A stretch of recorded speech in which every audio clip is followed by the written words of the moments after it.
Imagine this. You sit down to binge your favorite series. You hit play only to be met with the dreaded buffering wheel, spinning like it's got all the time in the world. It's already 2025. We've got robots on Mars and smart fridges that order your groceries.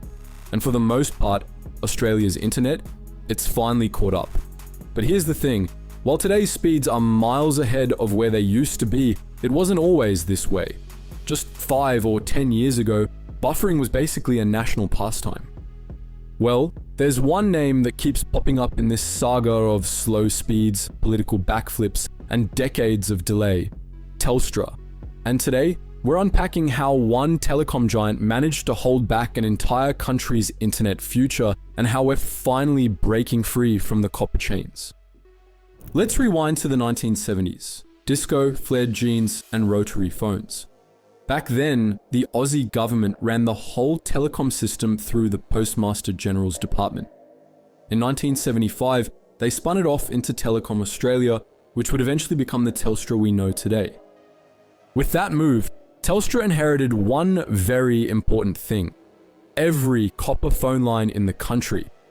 It was the only game in town. Want a phone line? Telstra. Want internet later on? Still Telstra.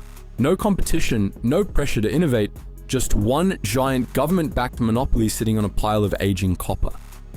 At first, that wasn't a problem. The copper lines did their job. But as the internet started taking off in the 90s, other countries began replacing old copper with new fiber optic networks capable of carrying massive amounts of data at lightning speeds. But Australia, not so much. In the 1990s, the Aussie government began privatizing Telstra. The idea was simple: sell it off, create competition, and let the market work its magic. The public was told this would mean better service, lower prices, and faster internet. Except, they forgot to take the copper network with them. Even as Telstra became a private company, it still owned all the infrastructure, every single line of it. So, if a new ISP wanted to enter the market, they had to rent access from Telstra, paying wholesale fees just to use the same wires. Imagine trying to open a new pizza place, but your main competitor owns the ovens and charges you rent to use them. That's the kind of competition we got. And Telstra? They were laughing all the way to the bank. As the rest of the world raced toward fiber, Telstra doubled down on ADSL, a type of broadband that still ran on those ancient copper lines. It worked, sort of. If you lived close to a telephone exchange, your internet was passable. If you didn't, enjoy streaming YouTube at 144p. And for those in regional or rural areas, you might as well send your emails by carrier pigeon. Telstra had no real incentive to upgrade the network. Why would they? They already owned the market, and ADSL was cheap to roll out. So while countries like South Korea, Japan, and Sweden pushed forward with next-gen infrastructure, we were stuck making do with copper that had been laid decades earlier, some of it literally in the 1940s. Then came Telstra's shiny new offering, hybrid fiber coaxial, or HFC. It sounded high-tech, and hey, it had fiber in the name. The pitch was simple: fiber to your neighborhood, then coaxial cable, the kind used for pay TV, to your house. It promised speeds of up to 100 megabits per second. But here's the catch: Telstra only rolled it out to wealthy urban areas. If your suburb wasn't profitable enough, tough luck. Even where HFC was available, it was plagued by issues. The coaxial cables were old, the system got overwhelmed during peak hours, and speeds dropped like a stone. It was like hooking your high-speed internet up to a garden hose already full of traffic. By the late 2000s, the situation was embarrassing. The lucky country had become the laggy country. So the Rudd government said that it was enough. In 2009, they announced the National Broadband Network, NBN, a massive plan to roll out fiber to the premises to 93% of Aussie homes. The goal was clear: ditch the copper, leap into the future, and build a world-class internet backbone. But politics had other plans. In 2013, the incoming Abbott government decided the all-fiber rollout was too expensive and too slow. So they brought in a new idea: the multi-technology mix.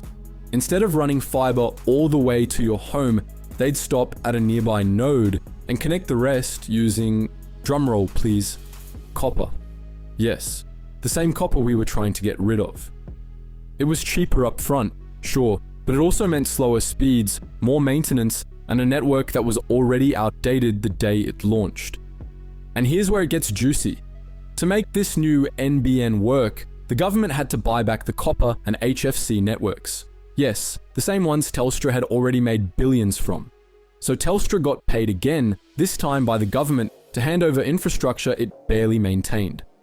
Imagine selling your beat-up old car for a fortune and then someone paying you a second time to take it to the junkyard.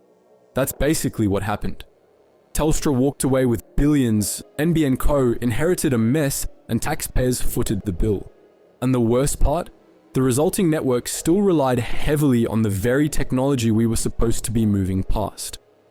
Even after giving up the network, Telstra remained the biggest ISP in town.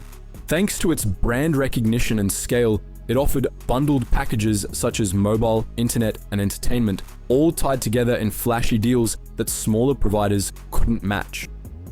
And since Telstra was still NBN's biggest wholesale customer, it negotiated prices others couldn't get. Smaller ISPs like Aussie Broadband and TPG were forced to either lower margins or raise prices. Fair fight? Not even close. So while you technically had a choice of providers, it often felt like rearranging deck chairs on a sinking copper ship. This wasn't just a minor annoyance for people trying to binge Netflix. The consequences were real, and they rippled across the entire country. Businesses struggled to rely on cloud-based tools, constantly battling upload limits and unreliable connections. Students in rural areas fell behind because their online classes would freeze, stutter, or drop out entirely. Gamers dealt with high latency, frequent disconnections, and rubber banding so bad it made competitive play almost impossible. Even telehealth, something Australians urgently needed during the pandemic, was disrupted by laggy connections and video calls that barely held together. Slow, unstable internet didn't just frustrate people, it actively held Australia back, economically, socially, and technologically. Good news though, things are finally changing. In recent years, NBN Co has begun upgrading more areas to full fibre, especially those stuck on the worst performing connections. Telstra, meanwhile, is investing more into 5G and future-proofing, and it's no longer the only player with serious skin in the game. Smaller ISPs are fighting back with transparent pricing, better customer service, and honest speed promises. And consumers, they're fed up and finally starting to switch. We're not there yet, but the direction is finally right. So, what's the big takeaway here? This isn't just a story about slow internet, it's a case study in what happens when critical infrastructure gets monopolized, when governments fail to think long-term, and when short-term profits consistently outrank real progress. Telstra didn't set out to sabotage Australia's internet future, but through a mix of inertia, lobbying muscle, and some very savvy business decisions, it ended up steering the entire country's digital development, for better or worse, for decades.